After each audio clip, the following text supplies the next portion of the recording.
আশাপূর্ণা দেবীর গল্প চলন্ত জগৎ। ছোকরা মারাই গেল। রায়চৌধুরীদের ওই ছোকরা চাকরটা, রাধাপদ না কি যেন নাম। ঘটনাটা অবিশ্বাস্য হলেও সত্যি, নির্জলা সত্যি। না, কারো মারা যাওয়াটা কিছু অবিশ্বাস্য ব্যাপার নয়। অবিশ্বাস্য হচ্ছে ওর মারা যাওয়ার পদ্ধতিটা। এ যুগে এমনটা বড় দেখা যায় না। আরো আশ্চর্যি, ছেলেটার পেটে পিলেও ছিল না, আর রায়চৌধুরীর সেজ ছেলের পায়ে বুটও ছিল না। তবু পটকা ছোঁড়া পট করেই মরে গেল। কিন্তু সেজবাবুর বা দোষ কি? এরকম ক্ষেত্রে কোন বাড়ির বাবুই বা মেজাজ ঠিক রাখতে পারত, আর ওরকম একটা ভূত চাকরকে দু ঘা কষিয়ে না দিয়ে থাকত? হতভাগ্য ভূতটা যদি শুধু সেজবাবুকে ফাঁসাবার জন্যই স্রেফ মারা গিয়ে থাকে, কি করবার আছে সেজবাবুর? তবু রায়চৌধুরীরা চেষ্টার ত্রুটি করেননি। ডাক্তারও ডেকেছিলেন, জল বাতাস বরফ ওষুধ সবই করেছিলেন। বাঁচল না। পরমায়ু ফুরোলে আটকায় কে? অবশ্যই এসবের কিছুই হতো না যদি না সেদিন সেজবাবুর নতুন ভাইরা ভাই সস্ত্রীক বেড়াতে আসতেন, আর যদি না সেজবাবু রাধাপদকে কড়া পাকের সন্দেশ আর ফুলকপির সিঙাড়া আনতে পাঠাতেন। কিন্তু ভবিতব্যকে রোখে কে? রাধাপদর নিয়তি। খাবার আনতে গেল তো গেলই। এদিকে সেজ বৌদির চা দানিতে চা প্রথমে কড়া ও পরে শীতল হয়ে উঠল, আর সেজ বৌদি নিজে প্রথমে চঞ্চল, তারপরে অধীর, তারপরে শেষ অবধি আগুন হয়ে উঠলেন। তবু দেখা নেই রাধাপদর। সেজবাবুও বিচলিত ও বিপর্যস্ত। কতক্ষণ আর যাই যাই কুটুম্বকে ফাঁকা গল্প করে আটকে রাখা যায়? রাখা গেল না শেষ অবধি। তারা রাত হয়ে যাওয়ার ছুতোয় অস্থিরতা প্রকাশ করে বিদায় নিলেন। বিদায় নিতেই সেজ বৌদি তার স্বরে ঘোষণা করলেন, রাধাপদকে বিদায় না করে জল গ্রহণ করবেন না তিনি। আর সেজবাবু? তিনি ওদের গাড়ি অদৃশ্য হয়ে যাবার পরেও যখন ক্ষিপ্ত মূর্তিতে শুধু গেটের কাছে দাঁড়িয়েছিলেন, রাধাপদ এলে একবার দেখে নেবেন বলে, তখনই হতভাগ্য রাধাপদ সন্দেশ আর সিঙাড়া নিয়ে এসে দর্শন দিল। বোমা ফাটল। প্রচণ্ড চিৎকারে দেরির কৈফিয়ত চাইলেন সেজবাবু। কিন্তু না, কৈফিয়ত আর সেদিন দেওয়া হয়নি রাধাপদর। অবকাশ পায়নি বেচারা। ও এসে দাঁড়ানোর মুহূর্তেই একটা প্রবল হুঙ্কার উঠল, আর পরক্ষণেই রায়চৌধুরীদের গেটের সামনে শুধুমাত্র আক করে একটা শব্দের সঙ্গে সঙ্গেই গড়িয়ে পড়ল সন্দেশ, সিঙাড়া আর রাধাপদ। কথাটা এমন কিছু 5 জনে টের পাবার কথা নয়। রায়চৌধুরীদের উঠোনে যদি কীর্তনের আসর বসত, হয়তো খবর দিয়ে না জানালে পাড়ার লোক টের পেত না। কিন্তু এ আলাদা ব্যাপার। গড়িয়ে পড়ার সঙ্গে সঙ্গে যেন মাটি ফুঁড়ে ভিড় উঠল। হ্যাঁ, ভিড় জমল না বলে ভিড় উঠল বলাই ঠিক। গেটের ঠিক বাইরেই একটা হইচই পড়ে গেল। সেজবাবু প্রমাদ গুণে ডাক্তার ডাকলেন, ওষুধ দিলেন, জল বাতাস বরফের জন্য হাঁকাহাঁকি করলেন, আর শেষ অবধি ঘরে গিয়ে পাখার স্পিড বাড়িয়ে দিয়ে হতাশ হয়ে বসে পড়লেন। ওদিকে স্বয়ং রায়চৌধুরীর কর্তা নিভৃতে ডাক্তারকে নিয়ে পড়লেন।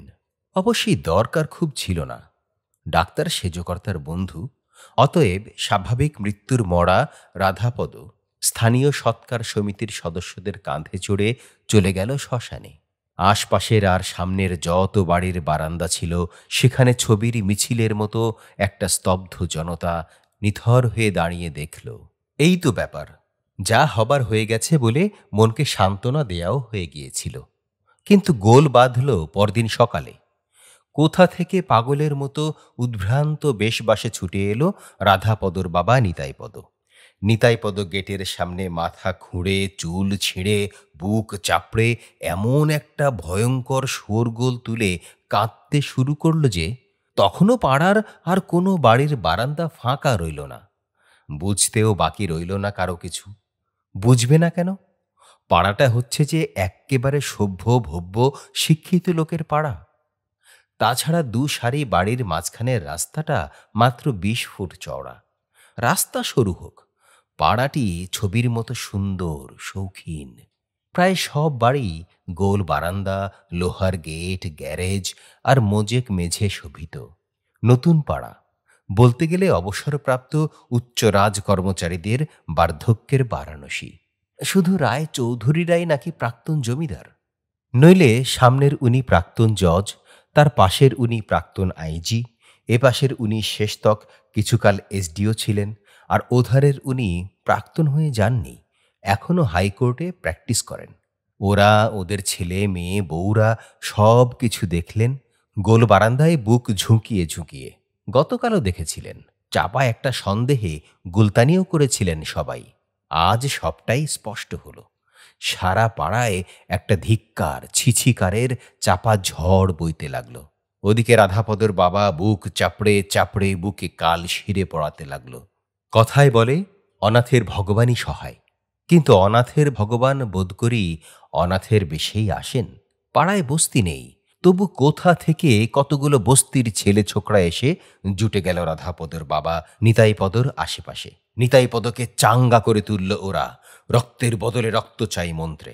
বলল, কেস করুক নিতাইপদ, ওরা লড়বে। গরিব বলে এত বড় নৃশংসতা, অরাজকতা সইবে নিতাইপদ? কখনোই না। যে ছেলেটি ওরই মধ্যে একটু লেখাপড়া জানা, সে একখানা ফুল স্ক্যাপ কাগজে অশুদ্ধ বানানে একটি অভিযোগপত্রে লিখে ফেলল। কাগজে ছাপবে। এখন বাকি শুধু পাড়ার মাতব্বরদের স্বাক্ষর নেয়া। সবাই দেখেছে, বলল মদন নন্দী। তোমাকে সঙ্গে যেতে হবে, বলল রজনী পাল নিতাইপদকে। নিতাইপদও প্রতিহিংসায় বুক বেঁধে উঠল। ফাঁসি কাঠে লটকাবো ওকে, বলল সত্যচরণ। ফাঁসি যদি বা না হয়, যাবজ্জীবন জেল, বলে মানিকলাল। বড়লোক বলে পার পাবে ভেবেছে? ঘুঘু দেখেছে, এবার ফাঁদ দেখুক বাছাধন। শালার বাবুদের জ্যান্ত কবর দিলে রাগ যায় না, বলল সুধীর, রামলাল আর নয়নচাঁদ। একবার বাবুদের সইগুলো হাতে আসুক, দেখিয়ে দিচ্ছি মজা। উন্মত্ত শোকে বিপর্যস্ত মূর্তি নিতাইপদ ফ্যাল ফ্যাল করে তাকাতে তাকাতে চলল ওদের সঙ্গে। কিন্তু কোথায় স্বাক্ষর? পাগল নাকি? এইসব গণ্যমান্য ব্যক্তির স্বাক্ষর কি মাটির দুর্বঘাস যে ছিঁড়ে আনলেই হলো? ওরা বললেন, ওরা তো কেউই তেমন প্রত্যক্ষ দেখেননি, আর আইনজ্ঞ লোক ওরা। প্রত্যক্ষ না দেখে কখনো খপ করে একটা সই বসিয়ে দিতে পারেন? প্রাক্তন জজ বললেন, আমি বাপু তখন বাড়িই ছিলাম না। ফিরে শুনলাম বটে কি একটা স্যাড ব্যাপার হয়ে গেছে। কিন্তু যাই বলো বাপু, স্পষ্ট চোখে না দেখলে কি করে? একই কথা বললেন সবাই। স্পষ্ট চোখে না দেখে অভিযোগপত্রে স্বাক্ষর দেয়া সম্ভব নয়। রোখা ছেলে মানিকলাল প্রাক্তন এসডিওকে বলল, জানেন আপনি, রাধাপদ ছিল এই নিতাইপদর একমাত্র ছেলে। ধারণা করতে পারেন আজ কি অবস্থা এর? হাউ হাউ করে কেঁদে উঠল নিতাইপদ। বাবু বুকের হাড় ভেঙে গেল, আমার চোখের দৃষ্টি ঘুচে গেল। পদ আমার পেটের ভাত, পরনের কানি, আমার সেই জলজান্ত ছেলেটারে জুতোর ঠক্কর মেরে মেরে ফেলল। বাবু, জগতে কি ধর্ম নেই, আইন নেই, আপনারা এর প্রতিকার করবেন না? বিব্রত প্রাক্তন এসডিও বললেন, "উম, দেখো, আমি একা কি করতে পারি? বরং কিছু সাহায্য টাহায্য।" সাহায্য? টাকার সাহায্য? ভিক্ষে? মানিকলাল রক্তচক্ষে বক্তৃতা শুরু করে দেয়। গরিবকে আপনারা বুঝি এইরকম ভাবেন বাবু? 2 টাকা দিয়ে মুখ বন্ধ করতে চান? গরিবের প্রাণ খোলাম কুচি। জানেন আজ রাধাপদর তৃষিত আত্মা কি চাইছে? চাইছে রক্তের বদলে রক্ত। ওই পাষণ্ড চৌধুরী বাবুদের উচিত শাস্তি না হলে সেই আত্মা শান্ত হবে না। এসডিও প্রায় হাসির মতো করে বললেন, না হলে আমি আর কি করতে পারি? আপনারা চোখে দেখে ঝঞ্ঝাটের ভয়ে সাক্ষী দেবেন না। আপনারা না বিদ্বান, শিক্ষিত। এবার এসডিও ভুরু কোঁচকালেন। তারপর বললেন, আমার বাড়ির সামনে গোলমাল করো না। বলেছি তো, এসব ঝামেলার মধ্যে আমি নেই। 5-10টা টাকা বরং দিতে পারি। পাড়া থেকে কিছু চাঁদাও তোলো। নিতাইপদ একটু আগে অনেক বড় বড় কথা শুনেছে, তাছাড়া মনটা খারাপ, তাই বলে উঠল, বাবু, আপনার ঘরেও তো ছেলেপেলে আছে। কি করে টাকার কথা বললেন? টাকায় পুত্র শোক নিবারণ হবে? এসডিও বললেন, সে তো সত্যি, তবে থাক। উকিলবাবু বললেন, ওসব নালিশ ফালিশের মধ্যে গিয়ে কি হবে বাপু? বরং এই সময় রায়চৌধুরীদের মোচড় দিয়ে কিছু টাকা আদায় করে নিতে পারতে। নিতাই আর একবার হাউমাউ করে কাঁদল। আমি টাকা চাই না, ন্যায্য বিচার চাই। উকিল কিছু বলতে যাচ্ছিলেন, নিতাইপদর পৃষ্ঠপোষকবর্গ বলতে দিল না। তারা নিতাইকে হ্যাঁচকা মেরে টেনে নিয়ে দলের মধ্যমণি করে বেরিয়ে পড়ল স্লোগান দিতে দিতে। জুলুমবাজি চলবে না, খুন করে কেউ পার পাবে না, আমরা লড়বো, মারবো, ভাঙবো, ন্যায় বিচার চাই, ন্যায় বিচার চাই। বাতাসে বাতাসে স্লোগানের প্রতিধ্বনি উঠল। নিতাইপদ মন্ত্রাহতের মতো চলল ওদের সঙ্গে। ছেলেগুলিকে ওর দেবদূত বলে মনে লাগছিল, আর এমনও মনে হচ্ছিল রাধাপদকে বুঝি পাইয়েই দেবে ওরা। ওদের সকলের মুখগুলো যেন রাধাপদর মতো। আহা, রাধাপদকে বুঝি কোনোদিন ভালো করে তাকিয়ে দেখেও নি নিতাইপদ। একদিন দুটো ভালো মন্দ খেতেও বলেনি। প্রাণের মধ্যে হাহাকার করতে থাকে, আর একটি বারের জন্যেও যদি ফিরে পেত নিতাই ওকে। সারাটা বেলা রোদে টহল দিয়ে ৭ পাড়া ঘুরে ঘুরে কাহিল হয়ে ঢুকল ওরা চায়ের দোকানে। নিতাইপদর জন্যেও ১ কাপ চায়ের অর্ডার দিয়েছিল।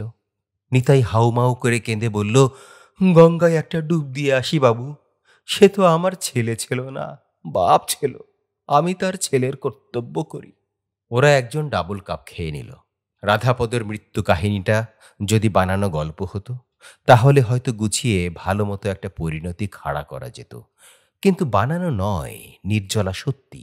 তাই কোনো সূত্র ধরেই অন্তত ঈশ্বরের সুবিচার দেখিয়েও রায়চৌধুরীর সেজ ছেলের কিছু করা গেল না। নিতাইপদর সুহৃদরা প্রথমটা চা আর ফুচকা খেতে খেতে পরামর্শ ভাঁজতে লাগলো, কি করে বেটা বড়লোককে শাস্তি দেওয়া যায়। তারপর কেমন করে যেন প্রসঙ্গান্তরে চলে গেল। একজন হঠাৎ প্রস্তাব করল, দূর মাইরি, সারাটা দিন টোটো কোম্পানি করে মেজাজটা বিগড়ে গেছে, চল মধুবালার নতুন ছবিটা দেখে আসি। সমস্বরে সমর্থন উঠল, ঠিক হ্যায় ঠিক হ্যায়, জিতে রাহো জিতে রাহো। ব্যাস, যে কথা সেই কাজ। আর দেরি করলে টিকিট পাওয়ার আশা দুরাশা। এই বেলা 9 দিতে যেতে হবে।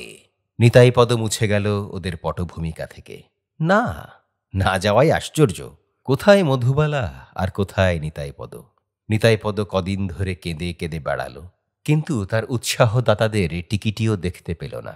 গ্যাংকে গ্যাং হাওয়া। কেউ বলল সেজবাবু নাকি ওদের ধরে আচ্ছা করে শাসিয়ে দিয়েছেন। কেউ বলল সম্পূর্ণ উল্টো, সেজবাবু ওদের ফিস্টি খাবার টাকা দিয়েছেন। ঈশ্বর জানেন কি সত্যি কি মিথ্যে। নিতাই শেষ পর্যন্ত একদিন পুত্রশোকের জ্বালার চাইতেও তীব্রতর জ্বালায় কাতর হয়ে বাবুদের বাড়ি বাড়ি ধর্ণা দিতে এলো, তাদের পূর্ব প্রতিশ্রুতি স্মরণ করিয়ে দিতে। কিন্তু এই দ্রুত ধাবমান পৃথিবীতে পূর্ব কথা মনে রাখবার অবকাশ কার কতটুকু? ৫ টাকার সাহায্যের কথা দূরে থাক, নিতাইপদ নামটাই মনে পড়ল না কারো।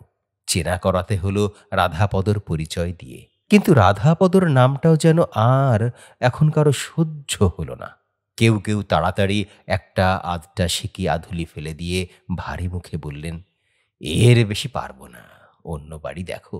কেউ কেউ বেজার মুখে মুখের উপর দরজা বন্ধ করে দিয়ে বললেন, এখন মাসের শেষে সাহায্য করব কোথা থেকে? নিতাইপদ একটা হতাশ নিঃশ্বাস ফেলে সিকি দুয়ানিগুলো গুনতে গুনতে ভাবল, কি ভুলই হয়ে গিয়েছে সেদিন। রায়চৌধুরীদের ওখানে গিয়ে মোচড় দিতে পারলে কতটাই না জানি আদায় হতো।